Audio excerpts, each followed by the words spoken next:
बिस्मिल्लाहिर्रहमानिर्रहीम, अस्सलाम वालेकुम। मैं हूं मोहम्मद जुनैद हलीम। नाज़रीन, उम्मीद है आप सब खैरियत से होंगे। नाज़रीन, पाकिस्तानियों को तमाम बहुत बहुत मुबारक हो। पाकिस्तान HQ-19 अब तक का जदीद तरीन और मौसर तरीन मिसाइल डिफेंस सिस्टम लॉन्च करने के लिए पूरी तरह से तैयार है और अब पूरी दुनिया का मीडिया ये रिपोर्ट कर रहा है। भारत के अंदर इस वक्त खौफ का आलम है और वो पाकिस्तान जो कि पहले भी अपने से 5 गुना ज़्यादा बड़े दुश्मन को, ताकतवर दुश्मन को सबक सिखा चुका है। इस बार इस जदीद मिसाइल सिस्टम के तैनात होने से, उसके एक्टिवेट होने से उनके लिए पाकिस्तान पर किसी किस्म की जारियत मुसल्लत करना कितना बड़ा डरावना ख्वाब साबित हो सकता है। इससे जुड़ी कुछ आम खबरें आपके साथ शेयर करेंगे, फिर आपको दिखाएंगे वो खूबसूरत मनाजिर, पाकिस्तान और बांग्लादेश के दरमियान बढ़ती हुई कुर्बतें।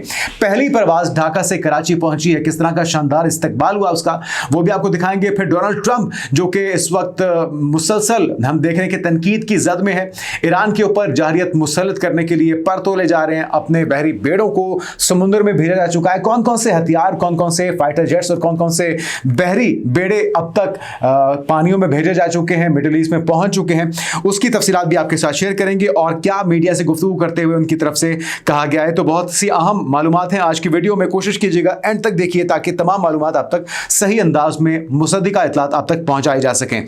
सबसे पहली जो खबर है वो बहुत ही खुशाइंद है और बहुत ही तसल्ली बख्श है पाकिस्तानियों के लिए। पिछली बार HQ-9 था और वो जो कोशिशें थी पाकिस्तानी अवाम को डराने की, धमकाने की, पाकिस्तानी फोर्सेस को ज़ेर करने की, वो तो नाकाम हुई थी। लेकिन इस बार पाकिस्तान की तैयारी पहले से ज़्यादा ज़बरदस्त है। प्रवीण स्वानी समेत बहुत से तज्जियाकार जो है वो अपनी फोर्सेस को, भारतीय फोर्सेस को चौकन्ना कर रहे हैं, भाजपा सरकार को वार्न कर रहे हैं कि भाई पाकिस्तान से पंखा न लेना बड़ा महंगा साबित होगा। वजह क्या है जरा सुन लीजिए। उसकी वजह ये नाज़रीन कि HQ-19 बैलिस्टिक मिसाइल डिफेंस की बदौलत पाकिस्तान खित्ते में मजीद मजबूत होने जा रहा है। अल्हम्दुलिल्लाह, बहुत ही हमारे लिए खुशाइंद बात है। और चीन की जानिब से पाकिस्तान को पेश किए जाने वाले नए defence missile system HQ-19 ballistic missile defence यानी कि BMD सिस्टम है। यह सिस्टम पाकिस्तान की दिफाई सलाहियतों को मजबूत करने के लिए निहायत अहम है। इसका एक अमली मुजाहरा भी हुआ है, विजुअल्स में हम आपको साथ साथ दिखा भी रहे हैं। खासतौर पर भारत की जानिब से मुमकिना मिसाइल हमले के खिलाफ ये एक पेशकश है जो 2025 में की गई थी और 2026 के आगाज में इसकी इंडक्शन होने जा रही है। खुसूसियात इसमें क्या है ये हम आपको मुख्तसरन बताएंगे क्योंकि एक लंबी चौड़ी इसकी डिटेल है कि किन किन खुसूसियात का हामिल है। एक तो HQ-19 चीन का जदीद तरीन बैलिस्टिक मिसाइल डिफेंस सिस्टम है जो कि चाइना एरोस्पेस साइंस और टेक्नोलॉजी कॉर्पोरेशन ने तैयार किया है और इसकी तरक्की जो है वो 1990 की दहाई के आखिर में शुरू की गई थी और पहला ट्रायल जो है वो 2021 में किया गया था और ये बहुत ही कामयाब तजुर्बा रहा। ये system HQ-9 surface to air missile system से अखज़ किया गया जो कि रूसी S-300 पर मबनी है और ये 2024 में अवामी तौर पर मुतारिफ करवाया गया था। आपको याद होगा, ये सिस्टम बुनियादी तौर पर बैलिस्टिक मिसाइलों को दरमियानी मरहले में रोकने के लिए डिज़ाइन किया गया, यानी ज़मीन की फ़िज़ा से बाहर एक्सो एटमॉस्फेरिक से ये पाकिस्तान की फ़िज़ाई दिफा की कमज़ोरियों को दूर करने के लिए हासिल किया जा रहा है। खास तौर पर मई 2025 के लिए जो भारत के खिलाफ पाकिस्तान की जंग थी जिसमें पाकिस्तान को जारियत का और दरअंदाजी का निशाना बनाने की कोशिश की गई थी, उसको नाकाम बनाया गया था। ऑपरेशन सिंदूर जिसको वो कहते हैं, सो कॉल्ड हमारा मार्का हक, बुनियानुल मरसूस जिसमें पाकिस्तान फिलहाल चीनी HQ-19 लॉन्ग रेंज और HQ-16 medium range air defence system इस्तेमाल कर रहा है करंटली, लेकिन अब होने जा रहा है ये अपग्रेड और इसकी जो रेंज है वो बहुत ही तवील है, लगभग 4000 किलोमीटर दूर तक ये अपने जो अहदाफ हैं उनको निशाना बनाने की सलाहियत रखता है। और इसके अलावा HQ-19 की एक नामालूम तादाद की पेशकश की गई थी जो J-35 स्टेल्थ फाइटर जेट्स और KJ-500 एवॉक्स के साथ एक पैकेज का हिस्सा थी। ये सब कुछ पाकिस्तान को इंशाल्लाह इसी साल के आगाज से ही मिलना शुरू हो जाएगा और जनवरी 2026 तक ये सिस्टम इंडक्शन के मरहले में है। J-35A जेट्स की तरह पहली सहमाही में पाकिस्तान में ये शामिल होने की तवक्को की जा रही है और अब इसका जब तजुर्बा हो चुका है तो इस चीज़ का अंदाज़ा लगाना ज़्यादा मुश्किल नहीं है कि ये पाकिस्तान को हैंड ओवर तो हो चुका है, लेकिन पाकिस्तान के मिसाइल डिफेंस सिस्टम के तौर पे इसे अब बाकायदा लॉन्च किया जाना है। इसकी जो रेंज है जिस तरह से मैंने आपको बताया कि लगभग 1000 से लेकर 3 से 4000 किलोमीटर बताई जाती है, जो पाकिस्तान के बेशतर इलाकों को कवर करता है और ये बैलिस्टिक मिसाइल, क्रूज मिसाइल और यहां तक के कम इर्तिका वाले खिलाई सेटेलाइट्स को निशाना बनाने की सलाहियत रखता है। इसके अलावा इसके अंदर जो सलाहियतें हैं वो भी सुन लीजिए। इसके अंदर हिट टू किल की सलाहियत है, इंटरसेप्शन टेक्नोलॉजी मौजूद है, और इसके अलावा इसमें लॉन्चर और मोबिलिटी यानी कि well transporters extractor launcher TEL पर नस्ब है, जिसमें 6 मिसाइलों की गुंजाइश मौजूद है। और ये टाइप 610 यानी कि रडार से लैस है, जिसकी डिटेक्शन रेंज 4000 किलोमीटर बताई जाती है और ये कमांड एंड कंट्रोल सिस्टम के साथ मरबूत है। इसके अलावा नाज़रीन इसके अंदर टाइप 610A रडार से लैस है, जिसकी डिटेक्शन रेंज लगभग 4000 किलोमीटर से ज्यादा बताई जाती है और ये कमांड एंड कंट्रोल सिस्टम के साथ मरबूत है, जो मुतादिद टारगेट्स को ट्रैक और इंटरसेप्ट करने की सलाहियत रखता है। फिर ये अमेरिकी थाट सिस्टम से मुशाबे है, जो कि जदीद तरीन सिस्टम है और ये थाट के साथ हाई स्पीड थ्रेट्स जैसे कि हाइपरसोनिक ग्लाइड व्हीकल्स के खिलाफ भी मौसर कारकर्दगी दिखाता है। ये सिस्टम पाकिस्तान की एयर डिफेंस को मल्टी लेयर्ड बनाता है, जहां HQ-9B और HQ-16 के साथ मिलकर ये कम से कम हाई एल्टीट्यूड थ्रेट्स को हैंडल कर सकता है और यही इसकी जो खासियत है इससे पहले से ज़्यादा मौसर बनाती है। इसके अलावा दिफाई मजबूती जो है वो इससे कितनी हो जाएगी पाकिस्तान के डिफेंस सिस्टम की, वो भी ज़रा सुन लीजिए। पाकिस्तान की फ़िज़ाई दिफा को मज़ीद मजबूत करेगा।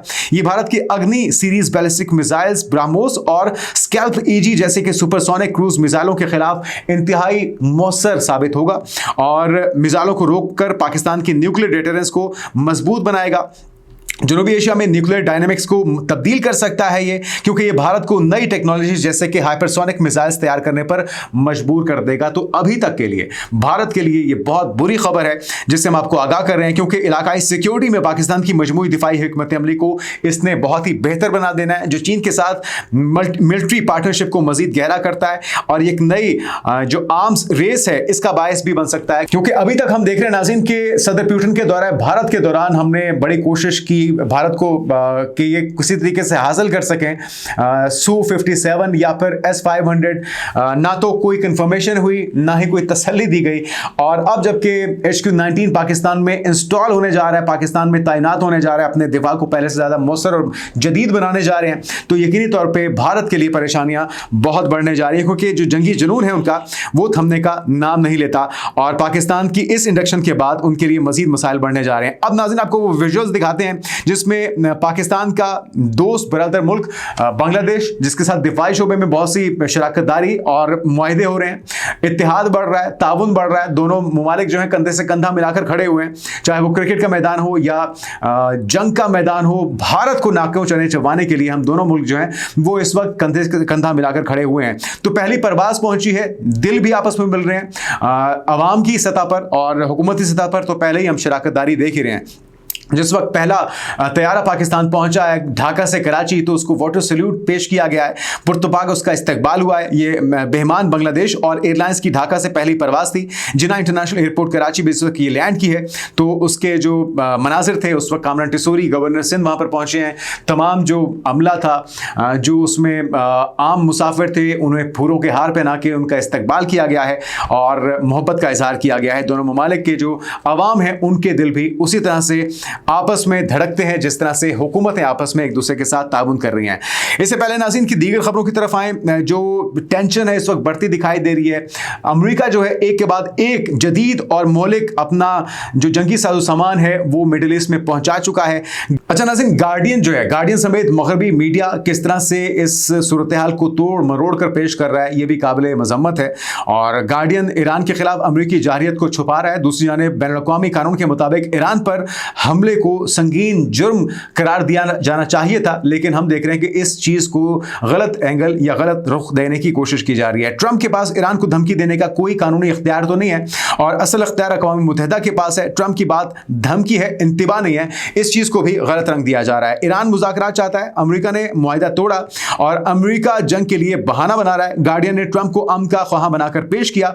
अमेरिकी फौजी तैयारियों को जायज कार्रवाई करार दिया गया है। और साथ में नाज़रीन हमने जिस तरह आपको बताया था कि जो मिडिल ईस्ट के मुमालिक हैं, खुशाइन बात यह है कि वो इस सूरत हाल को समझते हुए ईरान के साथ खड़े हुए हैं। इससे पहले हमने देखा था कि कतर की तरफ से, फिर MBS की तरफ से, सऊदी अरब की तरफ से कहा गया कि जो हम अपनी एयरस्पेस को और अपनी जमीन को ईरान के खिलाफ किसी भी तौर पर इस्तेमाल होने की इजाजत नहीं देंगे। अज़रबैजान की तरफ से भी यह खबर सामने आई है। अल जज़ीरा समेत पूरी दुनिया का मीडिया इसको रिपोर्ट कर रहा है। लेकिन डोनाल्ड ट्रंप से जब सहाफियों ने सवाल पूछा तो उन्होंने क्या जवाब दिया, जरा सुनिए। Very big, very powerful ship sailing to Iran right now. And it would be great if we didn't have to use them. Okay? Can you say what the message was that you shared with Iranians? Well, I told them two things. Number one, no nuclear. And number two, stop killing protesters. They're killing them by the thousands. You know, I stopped 837 hangings 2 weeks ago, but they're going to have to do something. तो नाज़रीन, आपने Trump का बयान सुना है और इससे खत्ते में एक नेगेटिव इम्पैक्ट क्रिएट हो रहा है और पाकिस्तान भी इससे मुतासिर हुए बगैर नहीं रहेगा। हालिया जो इस वक्त हम देख रहे हैं कि पेट्रोल प्राइसेस में एक ज़बरदस्त इजाफा होने जा रहा है। अभी आगाज़ है, अभी ये खबरें हैं, जंग शुरू नहीं हुई। अगर खुदा ना खास्ता जंग शुरू हो जाती है, आबना हुर्मुज़ पर जिस तरह से ईरान ने अपनी जंगी मशक़ें की है और उसने यकीन दिलाया कि अगर हम पर हमला हुआ तो आबना हुर्मुज़ को हम अनऑपरेशनल कर देंगे, इसको हम ब्लॉक कर देंगे और इससे जो तेल की तरसील है पूरी दुनिया में मुतासिर होने का खदशा पैदा हो जाएगा। अमेरिकी सदर ट्रंप ने कहा है कि ईरान की जानिब अमेरिकी बहरी बेड़ा रवाना किया गया है, लेकिन उम्मीद करते हैं कि इसे इस्तेमाल ना करना पड़े। बहुत ही हैवी इस वक्त जो मशीनरी है, जो बहरी जहाज़ हैं, बहरी बेड़े हैं, जो फाइटर जेट्स हैं, वो मिडिल ईस्ट में पहुंचा दिए गए हैं। ट्रंप ने कहा है कि ईरान के साथ मजीद बातचीत का इरादा है। पहले भी ईरान से बातचीत हो चुकी है, आइंदा भी होगी और चीन के साथ कारोबार करना बरतानिया के लिए बहुत खतरनाक होगा। हम ये भी देख रहे हैं कि नई सफबंदियां हो रही हैं, नए इत्तेहाद बन रहे हैं। यूरोपियन यूनियन का भारत के साथ मुआहिदा हो गया, कनाडा हो गया, बरतानिया हो गया, ये चीन के साथ ताउन कर रहे हैं, मुआहिदे हो रहे हैं। तो इसके ऊपर भी एक परेशानी डोनाल्ड ट्रंप की तरफ से दिखाई दे रही है। साथ में ईरान ने भी बड़ा वाज़ेह कह दिया है और ईरान कहता है कि ईरान ने दो टोक अल्फाज में वाज़ेह किया कि किसी भी नए हमले की सूरत में फौरी और फैसला कुन जवाब दिया जाएगा। और सरकारी मीडिया के साथ फौज के तर्जुमान ने गुफ्तगू करते हुए कहा कि मुमकिन हमले से निपटने के लिए फौजी मंसूबे और अहकामात पर पहले से ही हम अमल कर रहे हैं और अगर दुश्मन ने एक बार फिर से किसी अहमकाना अमल का इर्तिकाब किया तो ईरान इसका फौरी रद्द अमल देगा। उन्होंने कहा कि खत्ते में अमेरिकी फौजी अड्डे और तैयारा बरदार जहाज हमारे अहदाफ हो सकते हैं। ये अड्डे हमारे दरमियानी फासले के मिसाइलों की रेंज में है और इस हवाले से तमाम जरूरी मनसूबाबंदी मुकम्मल कर ली गई है। और ईरानी फौजी क़यादत का कहना है कि मुल्क के दिफा और किसी भी जारियत का मुस्तर जवाब देना ईरान की अवलीन तरजीह है। साथ में अमेरिकी वज़ीर दिफा क्या कहते हैं वो भी सुन लीजिए। वो कहते हैं कि ईरान के मामले पर पेंटागन सदर ट्रंप की तवक्कुआत के मुताबिक अमल करेगा और इस इम्कान के बाद ये खदशात बढ़ जाते हैं क्योंकि डोनाल्ड ट्रंप जो है वो गैर रिवायती अंदाज़े सियासत है उनका, वो घड़ी तोला घड़ी माशा के मुतरादिफ हम देखते हैं कि किसी भी वक्त पैंतरा अपना बदल लेते हैं। तो इस तरह की किसी सूरत हाल में तबाही बहुत बड़ी हो सकती है। इसमें बड़े प्लेयर्स जिसमें रशिया है, जिसमें चाइना है, वो भी कूद सकते हैं। और अमेरिका से कशीदगी में इजाफे पर ईरानी पासदारान इनकलाब का आबना हुर्मुज़ में बहरी मशकों का ऐलान और यूरोप जो है वो पासदारान इनकलाब को दहशतगर्द तंजीम करार देकर बड़ी गलती कर रहा है।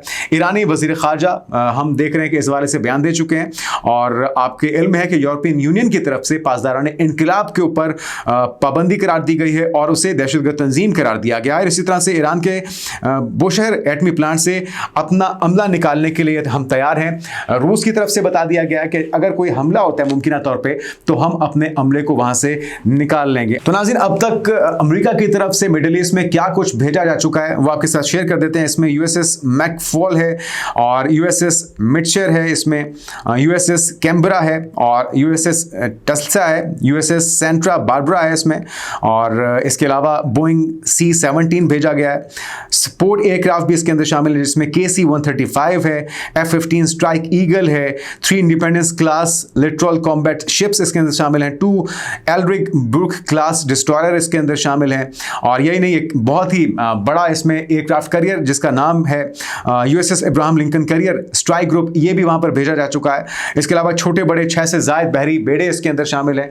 तो ये सारा वो जंगी साजो सामान है जो कि इस जंग को ईंधन का काम देगा और इनको सब चीज़ों को वहाँ पर पहुँचाने का मकसद भी ये है कि अमेरिका कुछ बड़ा करने के लिए इस वक्त पर तोल रहा है और मौके की तलाश में है। जैसे ही उन्हें लगेगा कि उनकी तैयारी मुकम्मल हो चुकी है तो ईरान पर धावा बोला जा सकता है। इसके अलावा इसमें airborne command and control squadron है, हेलीकॉप्टर सी कॉम्बैट स्क्वाड्रन भी इसके अंदर शामिल है, हेलीकॉप्टर मैरीटाइम स्ट्राइक स्क्वाड्रन है, मरीन फाइटर अटैक स्क्वाड्रन इसके अंदर शामिल है, इलेक्ट्रॉनिक अटैक स्क्वाड्रन है, स्ट्राइक फाइटर स्क्वाड्रन है। तो ये वो सारे जंगी सामान हैं जो कि इस वक्त मिडिल ईस्ट के पानियों में भेजे जा चुके हैं, ईरान के आसपास मौजूद हैं और ईरान भी पूरी तरह से तैयार है। जो 4 शराइत रखी गई थी जिसमें मकामी प्रॉक्सीज को सपोर्ट ना करने का मुतालबा था, अपनी मिसाइल रेंज को कम करने का और उनकी तादाद को महदूद करने का मुतालबा था, अपने यूरेनियम की अफजूदगी को रोकने और अफजूदा शुदा यूरेनियम को ईरान से बाहर मुंतकिल करने का मुतालबा था। और इसमें आपको ये देखना होगा कहीं पे भी ये मुतालबा शामिल नहीं है कि जो मुजाहरों में शामिल कैदी थे